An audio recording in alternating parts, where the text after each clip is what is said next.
Isolated na ang ilang barangay sa Batangas dahil sa walang tigil na ulang dala ng habagat. Bahira pa naman ang pagsagip sa ilang residente. Live mula sa Batangas, nasa frontline na balitang yan si Gio Robles. Gio, kumusta na ang lagay ng panahon dyan? Julius, bumuhos na naman ang malakas na ulan kani-kanina lang sa Batangas. At dahil sa patuloy na ulan, kinailangang i-rescue ang ilang residente sa mga isolated barangay dito sa bayan ng Lian kung saan ang News 5.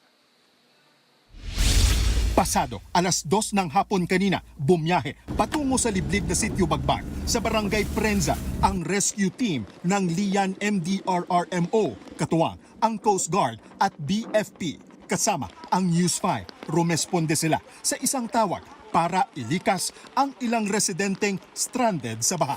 Mistulang ilog na ang dating malawak na palayan na nalubog sa tubig dahil sa walang tigil na ulan.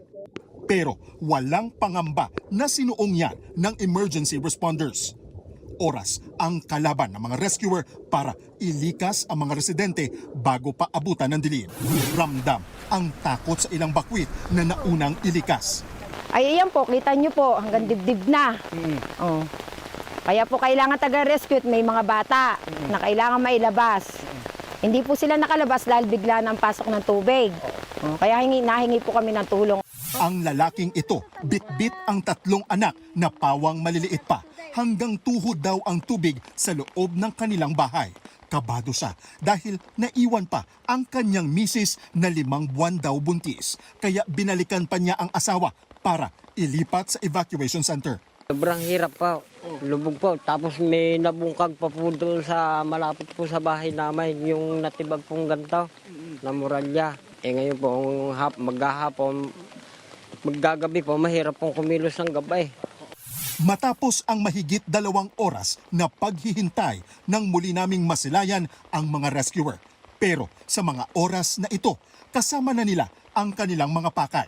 3 senior citizen, kabilang ang isang recovering stroke patient ang kanilang ni-rescue mula sa mga bahay nila na nalubog sa baha. Kwento ng mga rescuer, pahirapan ang paglikas sa mga matatanda. May ilang residente pa umano na pinilit manatili sa kanilang mga bahay. Siguro yung dinaanan namin, may tubig na hanggang bewang, tapos pilapil So taniman ng mga palay, so uneven yung mga dadaanan, kaya medyo mahirap. So silang 3 lang yung naninirahan talaga doon, isolated yung kanilang tinitirahan.